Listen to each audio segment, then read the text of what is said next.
ગિરનારની પાવનકારી લીલી પરિક્રમા આગામી તારીખ 2 નવેમ્બરથી શરૂ થશે, જેના આયોજન સંદર્ભે જૂનાગઢ કલેક્ટર કચેરીના સભાખંડમાં જિલ્લા કલેક્ટર અનિલ કુમાર રાણાવાસિયાના અધ્યક્ષસ્થાને સમીક્ષા બેઠક યોજાઈ હતી, જેમાં વિવિધ સરકારી વિભાગો સાથે સંકલન અને અમલીકરણ માટે વિવિધ વિષયો અને મુદ્દાની ચર્ચા વિચારણા કરવામાં આવી હતી. આ બેઠકમાં ફોરેસ્ટ વિભાગના સંકલનમાં તેમજ અન્ય વિભાગો દ્વારા કરવામાં રહેલી કામગીરીના આયોજન સંદર્ભે કલેક્ટર અનિલ કુમાર રાણાવાસિયાએ જણાવ્યું હતું કે પરિક્રમા દરમિયાન યાત્રિકોને કોઈ અગવડતા ન પડે તેવું તંત્રનું આયોજન છે. ગિરનારની પ્રકૃતિ, વન્યજીવ સૃષ્ટિ અને ધર્મસ્થાનો આપણી ધરોહર છે. ત્યાં સ્વચ્છતા રહે, પ્લાસ્ટિકનો ઉપયોગ ન થાય તે માટે સતત યાત્રિકોમાં જનજાગૃતિ આવી રહે છે.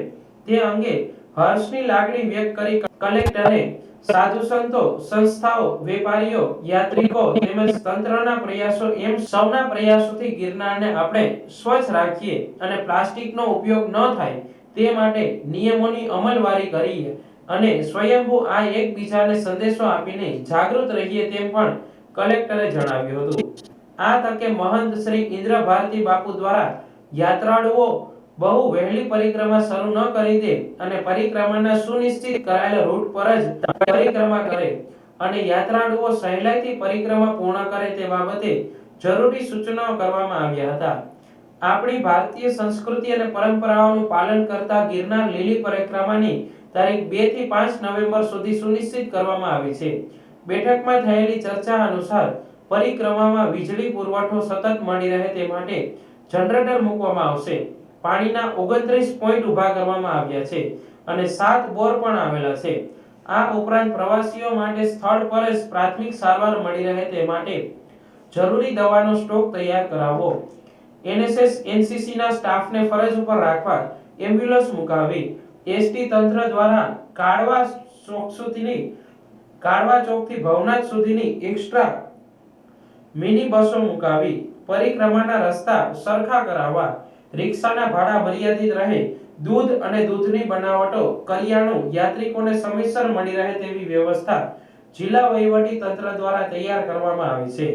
આ ઉપરાંત પરિક્રમાના રૂટથી વન્ય પ્રાણીઓનું નિયંત્રણ થઈ શકે તે માટે વ્યવસ્થા કરાવવી. વીજ પુરવઠો ન ખોરવાય તે જોવું.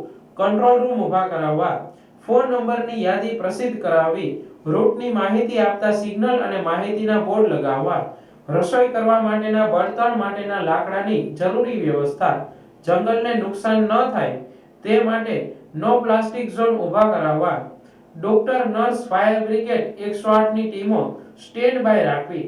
અન્ય ક્ષેત્રમાં માલ સામાન લઈ જવા માટેના સ્ટાફ અને વાહનોની પાસની ફાળવણી. પરિક્રમાના પૂર્વ નિરીક્ષણ માટેની ટીમો બનાવવી. ફરજ પરના તમામ સ્ટાફને વ્યવસ્થા સહિતના મુદ્દે ચર્ચા થઈ હતી અને સંસ્થાઓ તેમજ સાધુ સંતોના સૂચનોને પણ ધ્યાનમાં લેવામાં આવ્યા હતા. આ ઉપરાંત જીએસઆરટીસી અને રેલવે દ્વારા પરિક્રમાનો પ્રચાર પ્રસાર થાય, ડ્રોન કેમેરાથી મોનિટરિંગ કરવામાં આવે. ઓઆરએસ લિક્વિડ માટેના પોઈન્ટ ઊભા કરાય. મોબાઈલ નેટવર્ક માટે સુચારુ સંકલન કરાવવું. જરૂરી પોલીસ બંદોબસ્ત, જાહેર શૌચાલયો ઊભા કરાવવા.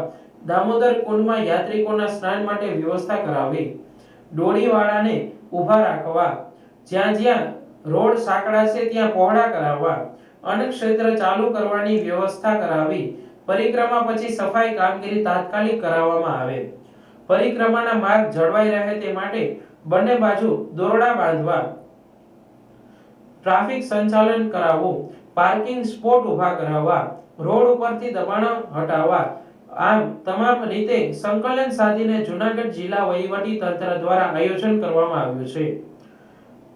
આ સમીક્ષા બેઠકમાં સાધુ સંતો, જિલ્લા પંચાયત પ્રમુખ Hareshbhai Thumbar, mayor Dharmeshbhai પોશિયા, deputy mayor આકાશભાઈ Katara, standing કમિટીના ચેરમેન શ્રીમતી પલ્લવીબેન ઠાકર, જિલ્લા વિકાસ અધિકારી એચપી પટેલ, જિલ્લા પોલીસ વડા સુબોધ ઓડેદરા, સામાજિક અગ્રણીઓ, વેપારીઓ, વિવિધ એસોસિએશનના સભ્યો, મંત્રીઓ યોગેન્દ્રસિંહ પઢિયાર, બટુભાઈ મકવાણા, ભાવેશભાઈ વેકરિયા, ખોડિયાર રાસ મંડળના પ્રમુખ જાદવભાઈ તેમજ અનેક ક્ષેત્રોના પ્રતિનિધિઓ હાજર રહ્યા હતા.